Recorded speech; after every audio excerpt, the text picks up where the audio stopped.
ಮುಂದ್ಗಡೆ ಬಂದು ಕೂತ್ಕೊಳ್ಳಿ. ಜನಪ್ರಿಯ ಶಾಸಕರಾದಂತ ಕೊತ್ತೂರು ಮಂಜಣ್ಣನವರೇ,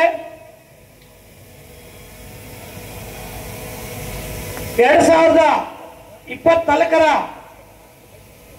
MP ಅಭ್ಯರ್ಥಿಯಾದಂತ ಗೌತಮ್ ಅಣ್ಣನವರೇ, ನಮ್ಮ ಕಾಂಗ್ರೆಸ್ ಪಕ್ಷದ ಅಧ್ಯಕ್ಷರಾದಂತ ಅಮರಣ್ಣನವರೇ, ಇನ್ನು ಅನೇಕ ಗಣ್ಯಾತ ಗಣ್ಯರಿದ್ದಾರೆ.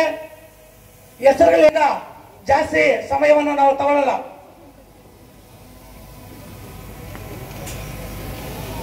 ನಾವು ಈ ಮುಳುಬಾಗಲು ಆಂಧ್ರ ಪ್ರದೇಶದ ಗಡಿಭಾಗದಲ್ಲಿದೆ. ನಮ್ಮ ಕಾಂಗ್ರೆಸ್ ಪಕ್ಷದ ಎಲ್ಲ ಮುಖಂಡರು ನಾವು ಹಳ್ಳಿಗಳಿಗೆ ಹೋದಾಗ, ಕಾಂಗ್ರೆಸ್ ಪಕ್ಷವನ್ನು ಕಟ್ಟಕ್ಕೆ ಹಳ್ಳಿಗಳಿಗೆ ಹೋದಾಗ ನಮಗೆ ನಿರುದ್ಯೋಗ ಸಮಸ್ಯೆ ಎಷ್ಟಿದೆ ಅಂತ ಗೊತ್ತಿದೆ. ಆ ನಿರುದ್ಯೋಗ ಸಮಸ್ಯೆ ನಾವು ಹೆಣ್ಣು ಮಕ್ಕಳು ಮಾತಾಡುವಾಗ, ಹುಡುಗರನ್ನ ಯುವಕರನ್ನ ಮಾತಾಡುವಾಗ ಹಳ್ಳಿಗಳಲ್ಲಿ ಎಷ್ಟು ಮಟ್ಟಿಗೆ ಇದೆ ಅಂತ ಗೊತ್ತಾಗುತ್ತೆ. ಅವರಲ್ಲಿ ಪ್ರತಿಭೆ ಇದೆ. ಆ ಪ್ರತಿಭೆಯನ್ನ ನಾವು ಆಚೆ ತರಬೇಕು. ಈಗ ವಿಲೇಜ್ ಅಲ್ಲೇ ಕುತ್ಕೊಂಡ್ರೆ ಆ ಪ್ರತಿಭೆಯನ್ನ ನಾವು ಆಚೆ ತರಕ್ಕಾಗಲ್ಲ. ಈ ನಿಟ್ಟಿನಲ್ಲಿ ನಮ್ಮ ನಾಯಕರು ಎಲ್ಲ ಸೇರ್ಕೊಂಡು ನಮ್ಮ ಕೊತ್ತೂರು ಮಂಜಣ್ಣರ ಅಣ್ಣನವರ ಸಹಕಾರದೊಂದಿಗೆ ನಾವು ಸಮಾಲೋಚನೆ ಮಾಡಿದಾಗ ಉದ್ಯೋಗ ಅವಕಾಶಕ್ಕಾಗಿ ಒಂದು ಉದ್ಯೋಗ ಮೇಳವನ್ನು ಆಯೋಜನೆ ಮಾಡೋಣ ಅಂತ ಎಲ್ಲರೂ, ನಮ್ಮ ಎಲ್ಲ ಗಣ್ಯರೆಲ್ಲ ಸೇರ್ಕೊಂಡು ಒಂದು ತೀರ್ಮಾನಕ್ಕೆ ಬರ್ತೀವಿ. ಯುವಕ ಯುವತಿಯರು ಕೂಡ ನೀವು ಈ ಬೆಂಗಳೂರಿಗೆ ಹೋಗಿ ಅಲ್ಲೆಲ್ಲ ಎಷ್ಟು ಕಷ್ಟಪಡ್ತೀರ ಅನ್ನೋದು ನಮಗೆಲ್ಲ ತಿಳಿದಿರೋ ವಿಷಯನೇ. ಮುಂದಿನ ದಿನಗಳಲ್ಲಿ ಈ ಉದ್ಯೋಗ ಅವಕಾಶವನ್ನು ಕೊಡಬೇಕಾದ್ರೆ ನಾವು ಶಿಬಿರಗಳನ್ನು ಏರ್ಪಡಿಸಿದ್ರೆ ಇನ್ನೂ ಸ್ವಲ್ಪ ನಿಮಗೆ ಈಸಿ ಆಗುತ್ತೆ. ಟ್ರೈನಿಂಗ್ ಸೆಂಟರ್ಗಳು ಈಗ ನಾವು ಏಕಾಏಕಿ ನಿಮಗೆ ಉದ್ಯೋಗ ಅವಕಾಶಕ್ಕೆ ಕಲ್ಪಿಸಕ್ಕೆ ನಾವು ಅವಕಾಶ ಮಾಡಿಕೊಟ್ಟಿದ್ದೀವಿ. ಮುಂದಿನ ದಿನಗಳಲ್ಲಿ ಎಲ್ಲ ರಂಗದಲ್ಲೂ ಶಾರ್ಟ್ ಟೈಮ್ ಶಿಬಿರಗಳನ್ನು ಏರ್ಪಡಿಸಿ ಆ ಶಿಬಿರಗಳ ಮೂಲಕ ನಿಮ್ಮ ಉದ್ಯೋಗ ಅವಕಾಶಗಳನ್ನು ಕಲ್ಪಿಸಕ್ಕೆ ಮತ್ತು ಕಂಪನಿಗಳ ಜೊತೆಯಲ್ಲಿ ನಾವು ಒಂದು ಸೇತುವೆಯಾಗಿ, ಕೊಂಡಿಯಾಗಿ ನಾವು ಕೆಲಸ ಮಾಡಬೇಕಂತ ತೀರ್ಮಾನ ಮಾಡಿಕೊಂಡಿದ್ದೀವಿ.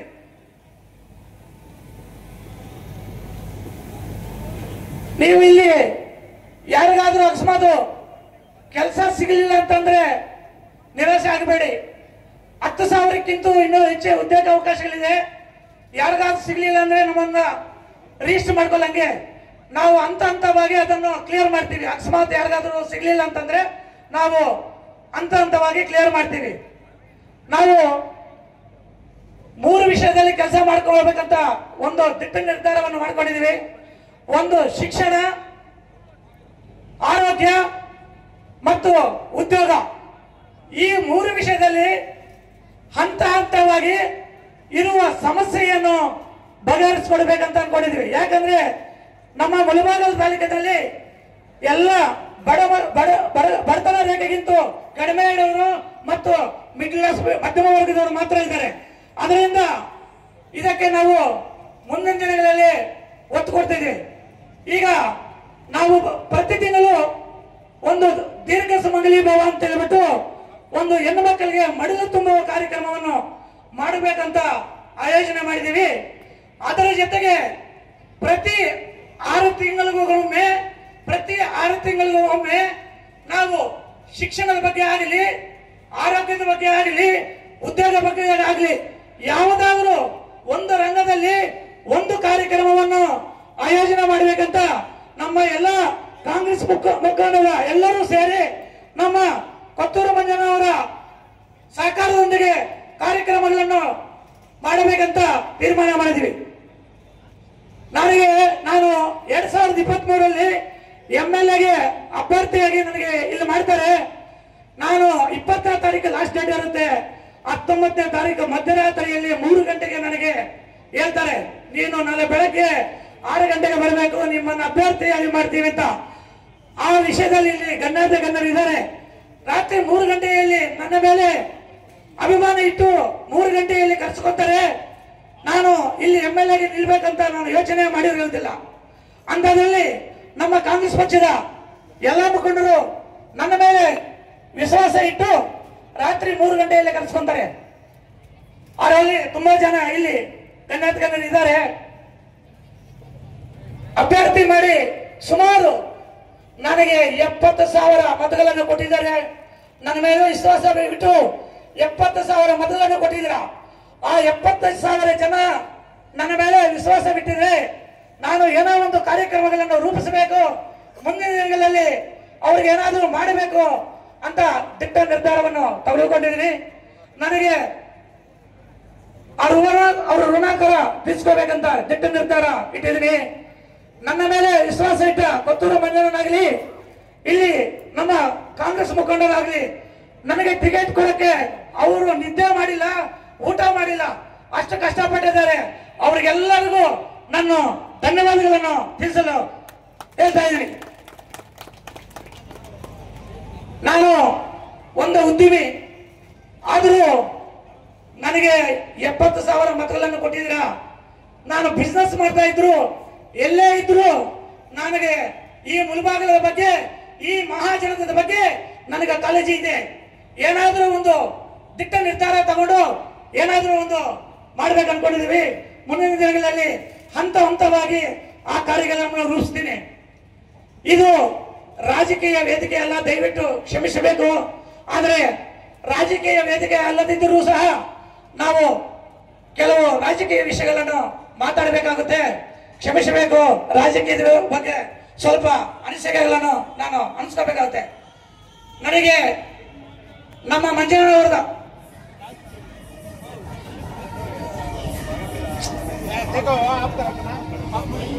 ಎಲ್ಲ ರೀತಿಯೂ ಸಹಕಾರ ಮಾಡ್ತಾ ಇದ್ದಾರೆ. ಮುಖಂಡರು ಸಹ ನನಗೆ ಸಹಕಾರ ಮಾಡ್ತಾ ಇದ್ದಾರೆ. ಆ ಸಹಕಾರ ಜೊತೆಗೆ ಮುಖಂಡರ ನಮ್ಮ ಮಂಜಣ್ಣನಲ್ಲಿ ಕೆಲವು ಮನವಿಗಳನ್ನು ಮಾಡ್ಕೊಂತೀನಿ.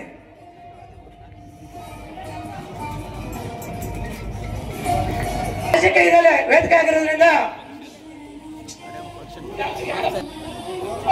ರಾಜಕೀಯ ಅಂದ್ರೆ ನಾವು ಅಭಿವೃದ್ಧಿಯಲ್ಲಿ ನಾವು ದಿಟ್ಟ ನಿರ್ಧಾರವನ್ನು ತಗೋಬೇಕಾಗುತ್ತೆ. ಅಭಿವೃದ್ಧಿ ವಿಷಯದಲ್ಲಿ, ಈ ಮುಳಬಾಗಿಲ ಅಭಿವೃದ್ಧಿ ವಿಷಯದಲ್ಲಿ ನಾವು ರಾಜಕೀಯ ಮಾಡಲ್ಲ. ಆದ್ರೆ ನಾವು ಮುಳಬಾಗಿಲ ಅಭಿವೃದ್ಧಿಗೆ ಮಾತ್ರ ನಾವು ಗಮನ ಕೊಡ್ತೀವಿ. ಆ ಮುಳಬಾಗಿಲ ಅಭಿವೃದ್ಧಿ ವಿಷಯದಲ್ಲಿ 2-3 ಬೇಡಿಕೆಗಳನ್ನು ನಮ್ಮ ಮಂಜುನಾಥ್ ಹತ್ರ ಇಡ್ತೀನಿ. ನಮ್ಮ ಮಂಜುನಾಥ್ ನಮ್ಮ ಜಿಲ್ಲಾ ಮಂತ್ರಿಗಳ ಸಹಕಾರದಿಂದ ನಮ್ಮ ಕಾಂಗ್ರೆಸ್ ಪಕ್ಷದ ನಿಯೋಗವನ್ನು ಕರ್ಕೊಂಡೋಗಿ ಮುಳಬಾಗಿಲ ಅಭಿವೃದ್ಧಿಗೋಸ್ಕರ 2-3 ನಾನು ರಿಕ್ವೆಸ್ಟ್ ಮಾಡ್ಕೊಂತೀನಿ. ಕಾರ್ಯಕ್ರಮಗಳನ್ನು ಆ ಕಾರ್ಯಕ್ರಮಗಳನ್ನು ನಡೆಸ್ಕೊಡ್ಬೇಕಾಗಿ ತಮ್ಮಲ್ಲಿ ವಿನಂತಿಸ್ಕೊಂತೀನಿ.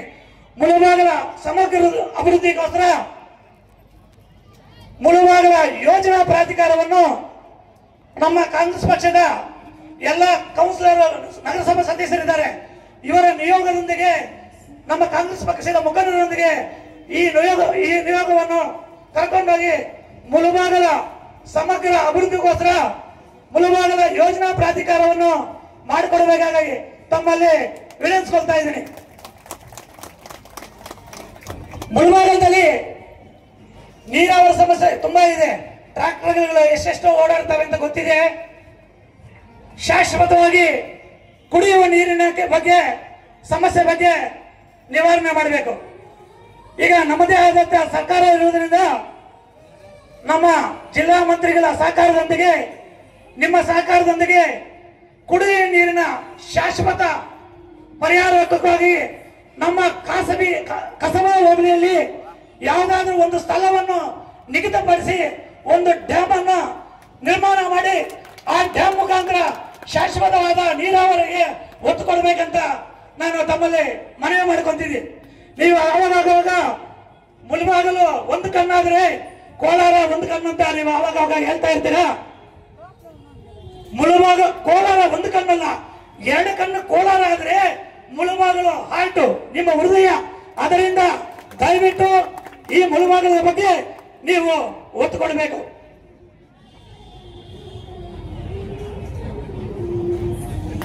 ಈ ನಿರುದ್ಯೋಗ ಸಮಸ್ಯೆ ಕೂಡ ತುಂಬಾ ಇದೆ.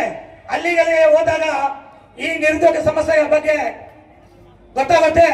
ಅದರಿಂದ ಈ ನಿರುದ್ಯೋಗ ಸಮಸ್ಯೆಯನ್ನು ನಿವಾರಣೆ ಮಾಡಬೇಕಾದ್ರೆ ನಮ್ಮ ಕಾಂಗ್ರೆಸ್ ಪಕ್ಷದಿಂದ ವರ್ಷನೂ ಹಂತ ಹಂತವಾಗಿ ಈ ನಿರುದ್ಯೋಗ ಸಮಸ್ಯೆಯನ್ನು ನಿವಾರಣೆ ಮಾಡಲು ನಾನಾ ರೀತಿಯ ಕಾರ್ಯಕ್ರಮಗಳನ್ನು ಹಮ್ಮಿಕೊಂಡು ಮುಂದಿನ ದಿನಗಳಲ್ಲಿ ನಿರುದ್ಯೋಗ ಸಮಸ್ಯೆಯನ್ನು ಪರಿಹಾರ ಮಾಡ್ತೀವಿ.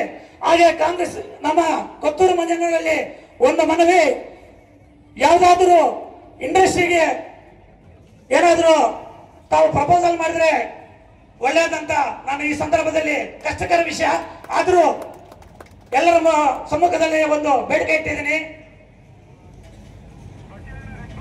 ಹಾಗೆ ಈ ರೀತಿ ಇನ್ನೂ ಅನೇಕ ಕಾರ್ಯಕ್ರಮಗಳಿದೆ. ನಾವು ಮುಂದಿನ ದಿನಗಳಲ್ಲಿ ಹೇಳ್ತೀವಿ. ಈಗ ಸಮಯ ಕಾಲಾವಕಾಶ ಕಡಿಮೆ ಇರೋದ್ರಿಂದ ದಯವಿಟ್ಟು ಕ್ಷಮಿಸಬೇಕಾಗತ್ತೆ. ನನ್ನ ಈ ಕಾರ್ಯಕ್ರಮಕ್ಕೆ ಪ್ರತ್ಯಕ್ಷವಾಗಿ ಪರೋಕ್ಷವಾಗಿ ಎಲ್ಲ ಸಪೋರ್ಟ್ ಮಾಡಿರುವಂತಹ ಮುಂಚೂಣಿ ಘಟಕದ ಎಲ್ಲ ನನ್ನ ಕಾಂಗ್ರೆಸ್ ಮಿತ್ರರು, ಕಾರ್ಯಕರ್ತರು, ಮುಖಂಡರು, ಕಂಪನಿಯವರು, ಪೊಲೀಸ್ ಡಿಪಾರ್ಟ್ಮೆಂಟ್, ಮೀಡಿಯಾದವರು, ಪತ್ರಿಕಾ ಮಿತ್ರರು, ಎಲ್ಲ ನನ್ನ ಸಪೋರ್ಟ್ ಮಾಡಿದಂತ ಎಲ್ಲ ಮಿತ್ರರು, ನಿರುದ್ಯೋಗಿ ಯುವತಿಯರು, ಅಣ್ಣ ತಮ್ಮಂದರು ಎಲ್ಲರಿಗೂ ನಿಮಗೆ ವಂದಿಸುತ್ತಾ ನನ್ನ ಮಾತುಗಳನ್ನು ಮುಗಿಸುತ್ತೇನೆ. ಜೈ ಹಿಂದ್, ಜೈ ಕರ್ನಾಟಕ.